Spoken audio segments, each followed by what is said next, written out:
तो आज हमारा गीता का है।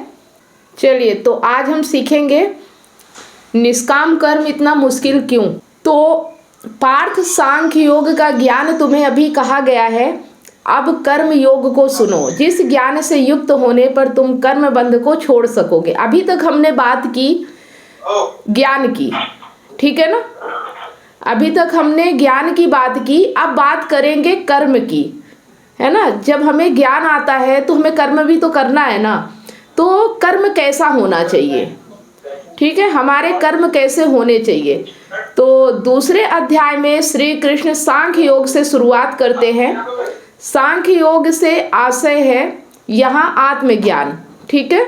सांख्य योग का मतलब होता है आत्मज्ञान, और ये चर्चा हम पहले भी कर चुके हैं कि सांख्य माने ज्ञान। गीता के संदर्भ में सांख्य माने ज्ञान, माने आत्मज्ञान। ज्ञान का मतलब वो वाला ज्ञान नहीं जो हम स्कूल में पढ़ते हैं। तो ज्ञान का मतलब वो नहीं जो हम स्कूल में स्कूली किताबें पढ़ते हैं, वो ज्ञान तो वो भी जरूरी है, लेकिन वो बाहर की दुनिया का ज्ञान कराता है।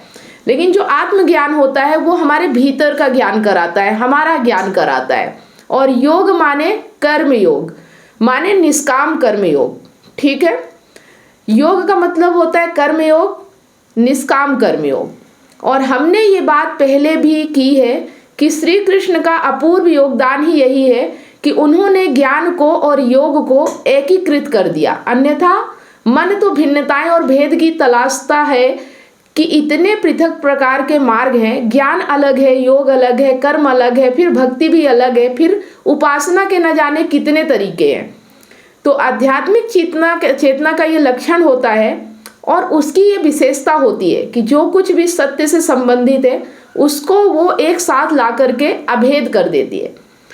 यहाँ पे कहा जा रहा है कि हम चीज़ों को अलग अलग देखते हैं, और ये हमारी प्रकृति होती है। अहंकार का ये उद्देश्य होता है कि वो चीज़ों को अलग अलग देखे ताकि उसे चीज़ों में अलगाव दिखे। लेकिन जब चेतना होती है, जब हम आध्यात्मिक ज्ञान में होते हैं, जब हम अपना ज्ञान करते हैं, आत्मज्ञान की ओर आगे बढ़ते हैं, तो हमें पता चलता है कि सब चीज़ें एक होती हैं। अगर सत्य से संबंधित है तो उसे सत्य के बहुत निकट होना पड़ेगा, और अगर सत्य के बहुत निकट है तो सत्य के निकट जो दूसरी बात है उससे पृथक नहीं हो सकती। और जो कुछ सत्य से संबंधित नहीं है उसको भी झाड़ू से बुहार करके एक साथ इकट्ठा करके एक ही दृष्टि से देख लेती है। तो यहाँ पे जो सत्य से संबंधित चीजें हैं वो एक होती है, और जो सत्य से संबंधित नहीं होती उन्हें झाड़ू से बुहार कर, मतलब जैसे कि हम कूड़ा कचरा को इकट्ठा कर लेते हैं, वैसे ही हम उन सब बातों को, उन सब चीजों को इकट्ठा करके एक ही दृष्टि से देख लेते हैं और एक ही नाम दे देते हैं। तो कुल मिलाकर के दो ही बचते हैं, एक वो सब जो सत्य के पाले में है और एक वो सब जो सत्य के साथ नहीं है। जैसे कूड़ा करकट जो होता है उसको हम झाड़ू लगाते हैं जब, तो हम उसमें अलग अलग थोड़ी चीज़ों का नाम लेते हैं। हम तो कहते हैं ना कचरा है, कूड़ा है। उसी तरह से जो व्यर्थ की चीज़ें होती हैं उसे हम कचरा समझते हैं, और जो सत्य से संबंधित है वो सभी चीज़ों को हम एक पाले में रखते हैं। तो दो ये बचते हैं, और इन दो में भी जो सच्चा नहीं है उसका नाम क्या लेना, बहुत मतलब जो सच्चा नहीं है, जो झूठा है, जो सत्य के साथ नहीं है, उसका बहुत नाम नहीं लेना है। तो फिर उसकी उपेक्षा कर दी जाती है, उसको महत्वहीन और नगण्य मान लिया जाता है। अब यहाँ पे एक चीज़ ये भी देखना है कि जो चीज़ हमारे काम की नहीं है उसकी हमें उपेक्षा करना है, उसे नगण्य मान लेना है, एक तरफ रख देते हैं उसको और भूल जाते हैं। मिथ्या है ही नहीं, मिटा दो, मिटा हुआ है तो भुला दो, मन से हटा दो, बचता क्या है फिर, बस एक बचता है, वही एक है जो वास्तविक है, वही है जो मन के केंद्र में विराजने योग्य है। श्री कृष्ण ने वही काम भगवत गीता में किया है। तो आरंभ किया था उन्होंने दूसरे अध्याय का आत्मज्ञान से, सांख्य योग से। प्रकृति है, तुम हो, इसको सांख्य की भाषा में पुरुष कहेंगे, वेदांत में उसको ही अहंकार कह देते हैं।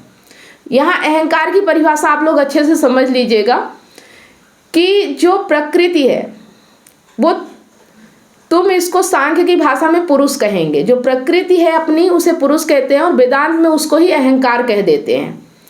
और सत्य है या मुक्ति है जिसको गीता की भाषा में कृष्ण भी कह देते हैं। जो सत्य और मुक्ति होता है उसे हम कृष्ण कह देते हैं, सत्य कह देते हैं, जो भी है आत्मा कह देते हैं। लेकिन अहंकार वो है जो पुरुष कहते हैं जिसको। तो यही तीन है बस पार्थ।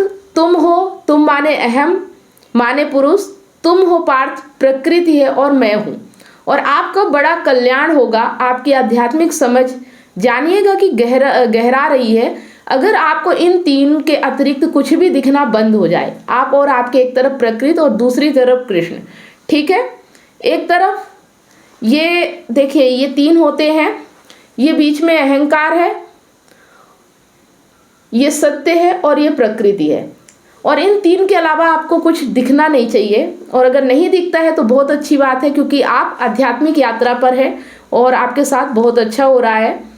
तो ये बात अर्जुन को समझाते हैं और कहते हैं कि तुम्हारा नाता तो मुझसे रहना है ना, तो तुम प्रकृति की ओर बार बार क्या देख रहे हो। और इस संदर्भ में हमने चर्चा की थी कि प्रकृति से फिर संबंध कैसे रखने होंगे पुरुष को, क्योंकि संबंध रखना तो अनिवार्यता है। आप ये नहीं कह पाएंगे कि आपको प्रकृति से कोई संबंध रखना नहीं है। प्रकृति माँ है, प्रकृति सर्वत्र है, हम भी प्रकृति ही है। भीतर बाहर जो हमारा तथ्य है वो तो प्रकृति ही है। हाँ, प्रेम है हमारा एक, वो प्रकृति से परे है। तो प्रकृति ही प्रकृति है, उसी ने जन्म दिया है, वही कामना बनकर जीवित रखती है, वही मृत्यु बन जाती है। तो उससे हटकर तो कुछ है नहीं। तो पार्थ तुम्हें संबंध तो रखना ही पड़ेगा प्रकृति से। आप है पार्थ, आप अर्जुन है, आपसे कहा गया है कि संबंध तो रखना ही पड़ेगा प्रकृति से। संबंध बस दो तरह से रखो, लेकिन जो कुछ तुम्हें मेरी ओर भेजता हो उसे खोजो और पूजो, और जो कुछ तुम्हें मेरी ओर आने से रोकता है उसको हटाओ। तो जो कुछ तुम्हें मेरी ओर माने सत्य की ओर आने से रोके उसे हटाना है। और अभी ये जो पूरा कौरव पक्ष खड़ा हुआ है ये सत्य के विपरीत ही खड़ा हुआ है, देख रहे हो ना पार्थ। तो इसको तो तोड़ना पड़ेगा। प्रकृति से रिश्ता रखने की जो शर्त है वो पूरी करनी पड़ेगी। शर्त में ये भी निहित है कि जो मेरी याद दिलाए, जो तुम्हें मेरे पक्ष में खींच लाए, उसको पूजना है। और शर्त में दूसरा बिंदु ये है कि जो मेरे विरुद्ध खड़ा हो उसकी या तो उपेक्षा करनी है या उसको तोड़ देना है, मिटा देना है, बंद करना पड़ेगा। और अब स्थितियां संयोग तुमको जहां ले आए हैं पार्थ, वहां तुम अब इस कौरव दल की उपेक्षा तो कर नहीं सकते। हमने चाहा था कि उपेक्षा कर ले, हमने चाहा था कि इनको एक तरफ करके शांतिपूर्वक जीवन का निर्वाह कर ले, पर वैसा हो नहीं पाया। तो अब तो आमने सामने खड़े हो ही गए हैं, तो इनको तो मारना ही पड़ेगा। मेरी ओर आने की जो शर्त है वो पूरी करनी पड़ेगी। तो ये सब समझाया श्री कृष्ण ने दूसरे अध्याय के आरंभ में ही अर्जुन को। अर्जुन लगा नहीं कि बहुत समझ पा रहे हैं, तो फिर श्री कृष्ण ने क्या किया, एकदम तल आयाम बदलकर अर्जुन को उनका क्षत्रित्व याद दिलाने लगे। जब उन्होंने ज्ञान की बात की तो अर्जुन को शायद समझ में नहीं आया, तो अब वो सोच रहे हैं कि अर्जुन को समझाने के लिए कुछ और तरीका लगाते हैं। तो उन्होंने एकदम से बात बदल दी और अब उन्हें वो कह रहे हैं कि तुम क्षत्रिय हो।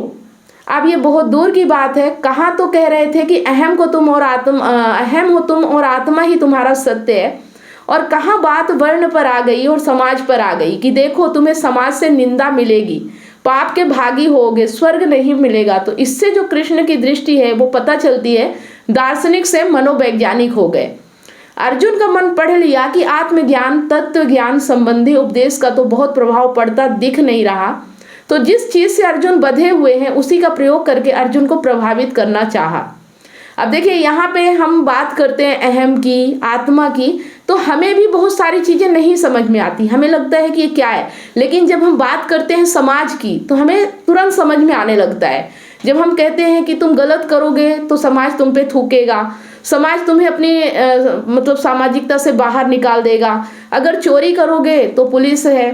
तो वैसे ही वो कह रहे हैं कि तुम क्षत्रिय हो, शायद इस तरह से समझ जाए, क्योंकि उनका तो मेन मकसद है युद्ध करवाना। झूठ की ओर जो खड़े हैं, सत्य के विरुद्ध हैं, उनसे युद्ध करना है, झूठ से लड़ना है, और वो फिर चाहे रास्ता कोई भी हो, पर झूठ को हटाना है अपनी जिंदगी से।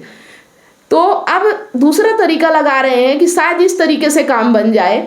तो अर्जुन बंधे हुए हैं सामाजिक संस्कारों से, हम भी बंधे होते हैं। अर्जुन बंधे हुए हैं तमाम तरह की धार्मिक रूढ़ियों से जो हम भी करते हैं, जिनमें ये सब बातें निहित है कि किस तरह से नैतिकता का पालन करना होता है, पाप पुण्य के क्या तकाजे होते हैं और जो पुण्यात्मा होते हैं किस प्रकार उनको स्वर्ग सुख मिलता है और आपका महत्व कितना है, ये इस बात से निर्धारित होता है कि समाज आपको कितना यश दे रहा है। और अगर आपको सामाजिक निंदा मिल रही है तो ये डूब मरने वाली बात होती है।